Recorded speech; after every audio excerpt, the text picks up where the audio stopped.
আকাশে ছোঁয়ার গল্প সাজায়, শূন্যে ওড়ার ছন্দে মেতে।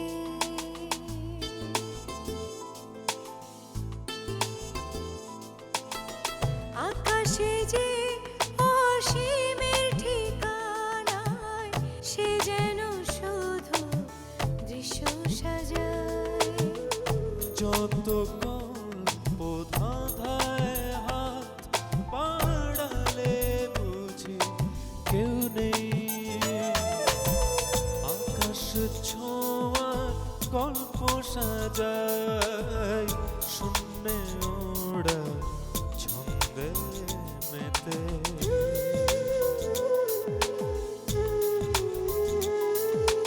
ধাওন্ত তোমার গতি ছুটে চলে অবিচল, আমার আঙিনা প্রজাপতি চঞ্চল।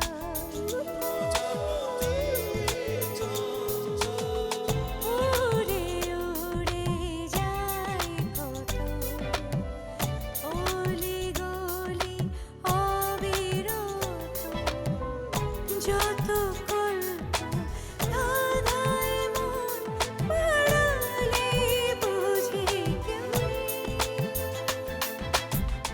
আকাশে ছোঁয়ার গল্প সাজায়, শূন্যে ওড়ার ছন্দে মেতে।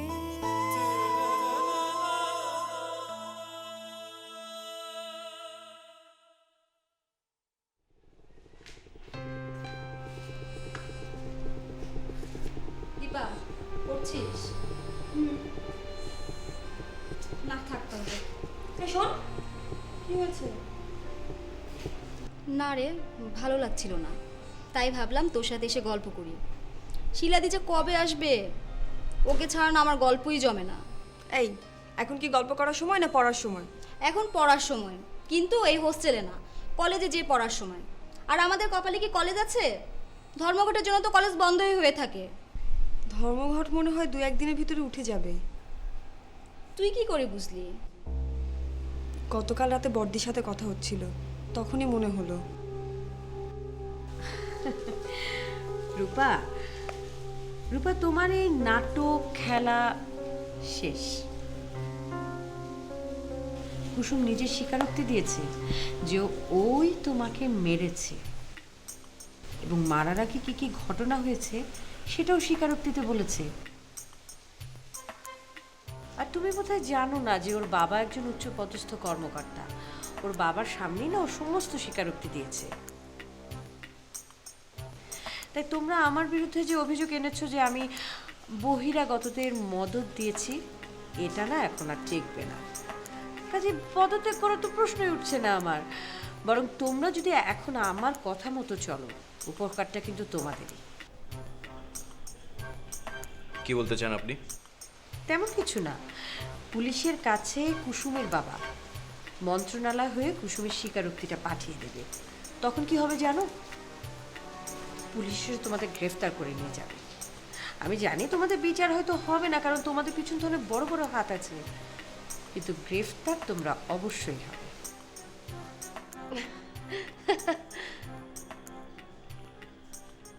আপনি কি আমাদের ভয় দেখাচ্ছেন? ভাবতে পারো সেরকমই। তুমি যে আমাকে ভয় খাইয়েছিলে রূপা, ধরে নাও এটা সেটারই ফেরত পাচ্ছ। পল্লব শোনো, ঠান্ডা মাথায় একটু ভাবো ব্যাপারটা। আমার কাছে কিন্তু একটু সমঝোতার উপায় আছে। তোমরা যদি ধর্মঘটটা তুলে নাও, আমার বিরুদ্ধে যে আন্দোলন করছো সেটা বন্ধ করো, এবং আমার বিরুদ্ধে যে মিথ্যা মামলা দায়ের করেছো সেটা প্রত্যাহার না করো, তাহলে কিন্তু আমার এক কথাতেই কুসুমের বাবা কুসুমের স্বীকারোক্তিটা মন্ত্রণালয় হয়ে পুলিশের কাছে পাঠিয়ে দেবে। তখন কি হবে জানো? তোমরা যাদের বিরুদ্ধে আন্দোলন করছো তাদেরকে তো গ্রেফতার করবেই না, পুরো তোমরা গ্রেফতার হয়ে যাবে। আমার মনে হয় আমি তোমাদেরকে বিষয়টা বোঝাতে পেরেছি, তাই না? ঠান্ডা মাথায় একটু ভেবো পড়লো, আর রূপাকেও ঠান্ডা মাথায় ভাবতে বলো, কেমন?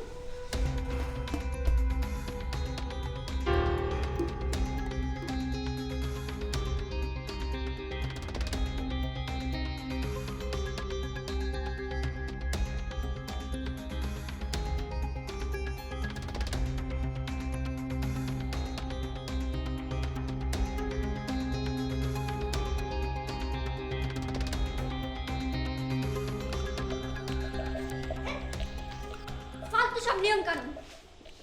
কি হয়েছে? 5টা মিনিট, মাত্র 5টা মিনিট দেরি করে গেছি, বলে 10টার পর খাবার দেওয়ার কোনো নিয়ম নেই। আপনি কেনই বা 10টার পর নাস্তা খাবেন? একবারে দুপুরে খাবারই খেয়ে নিও। আপনি তো বলবেনই, আপনার মতো তো কেউ ভোর 6টা বাজে গিয়ে নাস্তা করতে পারবে না। তুই একটু আগে উঠলে কি হয়, সবসময় দেরি করে উঠতে হবে? কেন কেন এত সকালে উঠবো? এখন কি কলেজে যেতে হয় নাকি? আর নিয়মের বাইরে একটু খাবার দিলে কি হয়? তাও যদি ভালো খাবার হয়, পচা 2টা রুটি আর ভাজি, মিনকে আমার জীবনটা অতিষ্ঠ করে তুলছে। ঠিকই বলেছিস, ওই মহিলাটা যে কি না, বেশি বেশি। হুম। আর আমাদের হোস্টেলের রান্নাও না দিনে দিনে খারাপ হচ্ছে। দেখ না, না খেতে খেতে আমি কেমন শুকিয়ে গেছি। আহারে আমার সোনা বাবু, একদম শুকিয়ে গেছিস। এই, ইয়ার কি করবি না? এখন বল, ভালো খাবার আমি কোথায় পাবো? হোটেলে গিয়ে খেলেই তো হয়। এত দূরে আমি যেতে পারবো না। তাহলে আর কি, দুপুর পর্যন্ত অপেক্ষা করো। আই দীপা, চল না আমরা একটা কাজ করি। কি কাজ? আমরা একটা হিটার কিনি, তারপরে আমাদের রুমে বিভিন্ন ধরনের রান্না করব। খিচুড়ি। খিচুড়ি? দীপা দেখ না, ওর মুখে এখনই জল চলে এসেছে। কিন্তু হোস্টেলের রুমে তো হিটার আনার নিয়ম নেই। আরে এরকম তো অনেক নিয়মই আছে। কমন রুম থেকে পেপার আনার নিয়ম নেই, রুমে ক্যাসেট প্লেয়ার রাখার নিয়ম নেই, আর বারান্দায় প্রকাশ্যে তো সেমি। এই থাক, আর বলতে হবে না। বাদ দিব মানে? আমাদের পাশের রুমেই তো হিটার আছে। ওরা যখন তখন পিকনিক করে, আমরাও করব। করি মানে কি? করব, আজই করব, এখন করব। দিবা তুই যাবি? মিরা চল তো।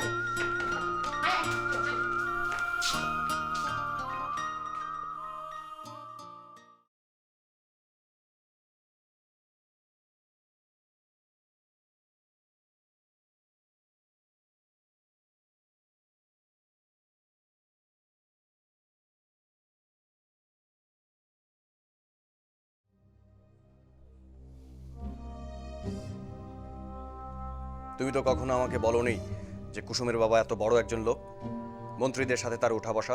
পল্লবদা, আমার উপর রাগ দেখাবে না। আমাকে কে মেরেছে না মেরেছে সেটা নিয়ে তো তুমি কখনো পাত্তা দাওনি। এই ঘটনাকে পুঁজি করে তুমি কিভাবে ফায়দা লুটবে তুমি শুধু সেটাই চিন্তা করেছো। আমাকে হোস্টেল থেকে হাসপাতালে পাঠানো, সাজ্জাদ আর বেলায়েতদের নামে মিথ্যা মামলা করা, বড় দিদিকে নিয়ে আন্দোলন করা, এসব সব তুমি করিয়েছো। আমি এসব চাইনি। চাওনি? তাহলে মার খাওয়ার পর চুপচাপ বসে থাকতে? না, চুপচাপ ওকে ধরে মারতাম, মেরে মেরে কুসুমকে আধমরা করতাম, আর ওকে না পেলে ওর বান্ধবী দীপা আর মায়াকে ধরে মারতাম। হায় রে মেয়েলি বুদ্ধি। কোথায় বড় বড় চিন্তা করবে তা না, এরা আছে একে অন্যকে মারার ধান্দায়। তোমার বুদ্ধিতেও তো কিছু হলো না, এখন তোমার বুদ্ধিতে চেলে যেতে হবে। প্রয়োজন হলে ঢুকবো, কিন্তু তারপরে বড় দিদির সাথে সমঝোতায় আসবো না। তোমার সঙ্গে তাল মেলাতে পারবো না। তোমার পক্ষে হাজতে ঢোকা সম্ভব, আমার পক্ষে না। মানে?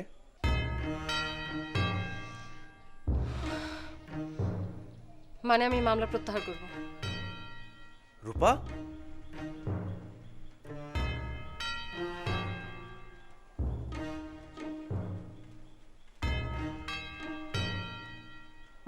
রূপা, এটা একটা রাজনৈতিক সিদ্ধান্ত। তুমি এই ধরনের সিদ্ধান্ত একা নিতে পারো না।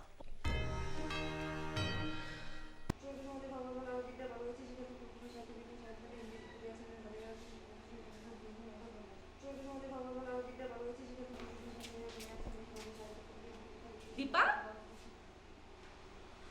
শিলাদি,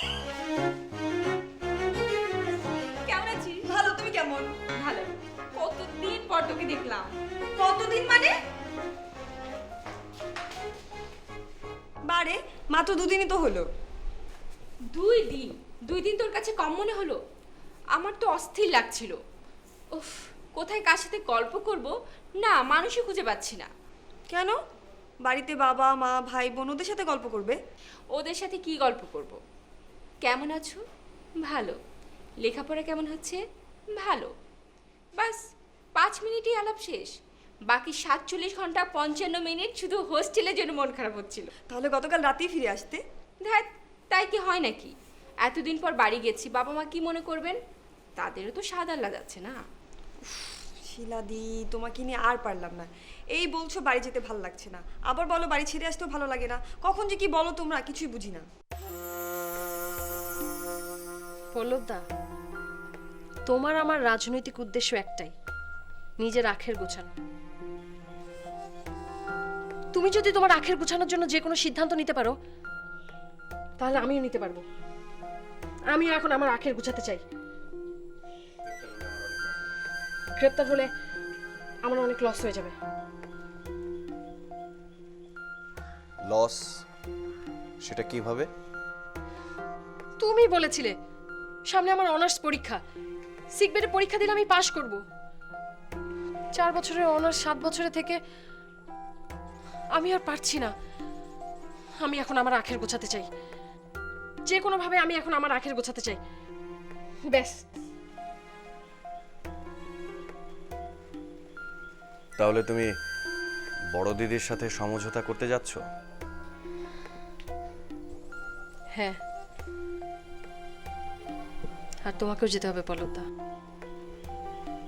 না, আমাদের গোবর ফাঁস হয়ে গেছে পল্লবদা, সব জারি জুরি সব ফাঁস হয়ে গেছে। প্রশাসনের কাছে এই আন্দোলন আর টিকবে না। বোঝো না কেন, বড় ভাইরাও আমাদের সাথে আর থাকবে না।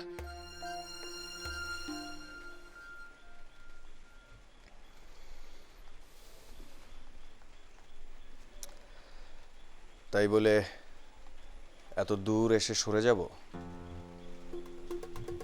একটা মাত্র প্রফেসরের কাছে আমরা হেরে যাব? পল্লবদা, তুমি বলেছিলে রাজনীতিতে শেষ বলতে কিছু নেই। এখন বড় দিদি খেলা দেখাচ্ছে, যখন আমাদের সময় আসবে আমরা খেলা দেখাবো। আরে রাজনীতিতে কি ইস্যুর অভাব হবে নাকি? পল্লবদা, এখন সবচেয়ে বুদ্ধির কাজ হবে বড় দিদির সাথে হ্যাঁতে হ্যাঁ মেলানো। আমরা আবার সময় পাবো পল্লবদা। এখন প্লিজ চলো। আজকে উনি বলেছে, কাল আমরা বলবো। আমরা বলবো পল্লবদা, চলো।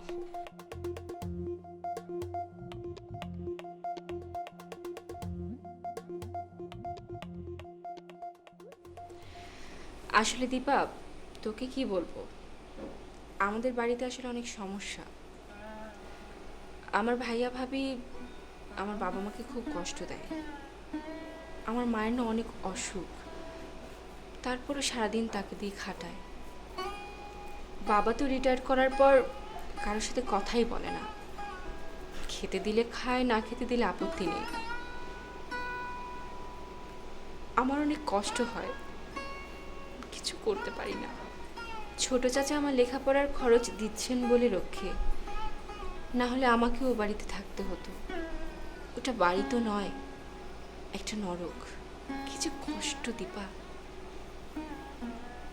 তাই আমি বাড়িতে থাকতে চাই না, হোস্টেলেই থাকতে চাই। নিশ্চিন্ত ঘুম, খাওয়া দাওয়া, লেখাপড়া, যখন ইচ্ছা বেড়াতে যাওয়া। হোস্টেলটা আমার বাড়ির তুলনায় একটা স্বর্গ। শিলাদি, তোমার এত কষ্ট, তোমাকে দেখলে একদম বোঝা যায় না। ধুর, আমি তো লেখাপড়াই নষ্ট করে দিলাম। না না, আমি এখন যাই। আর একটু থাকো না শিলাদি।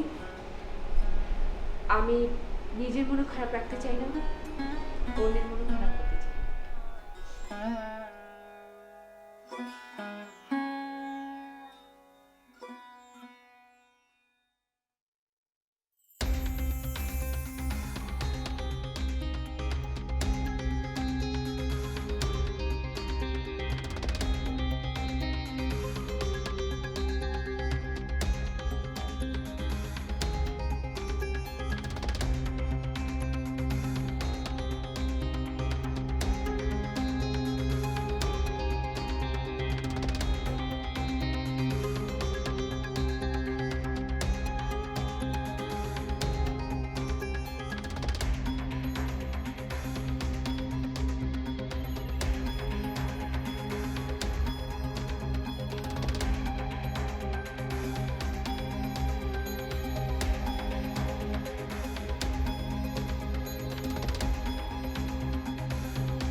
আমাকে হোস্টেল ছাড়তে হবে কেন? কারণ তুমি পরিবেশ নষ্ট করছো তাই। আমি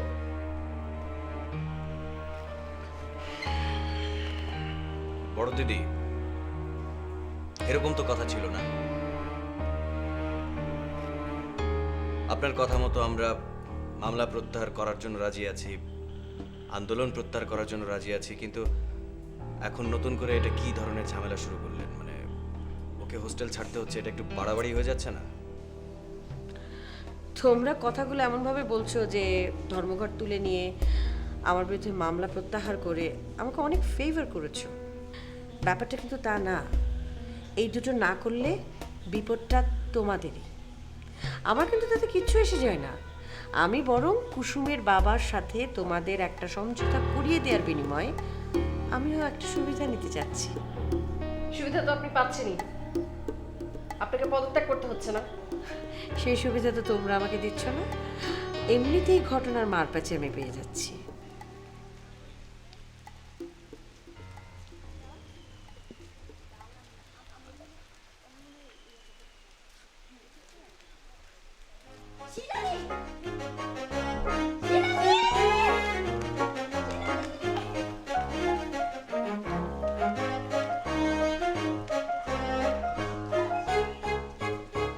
যত কিছুই হোক হোস্টেল আমি ছাড়তে পারবো না।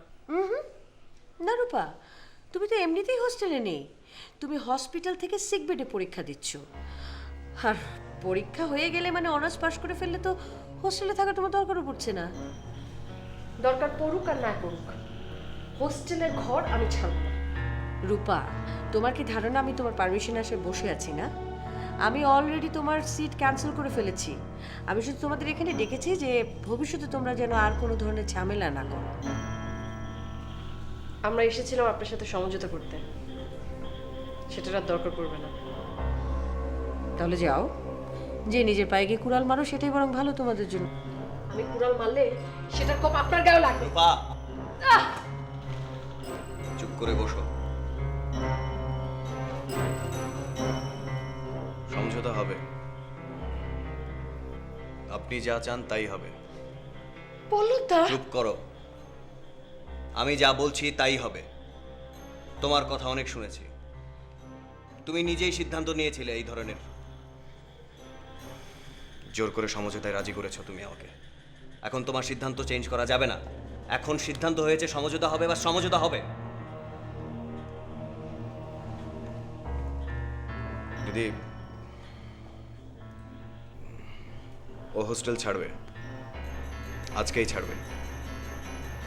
আর কুসুমের বাবাকে বলবেন কুসুমের স্বীকারোক্তি যেন আমাদের কলেজ ছাড়া অন্য কোনো প্রশাসনে না দেয়। আর কুসুমের বাবার চাহিদা অনুযায়ী কুসুমকে নিট টিসি দেওয়া হবে। আপনার কথা মতো আমরা আমাদের মামলা, আন্দোলন সব কিছু উইথড্র করলাম।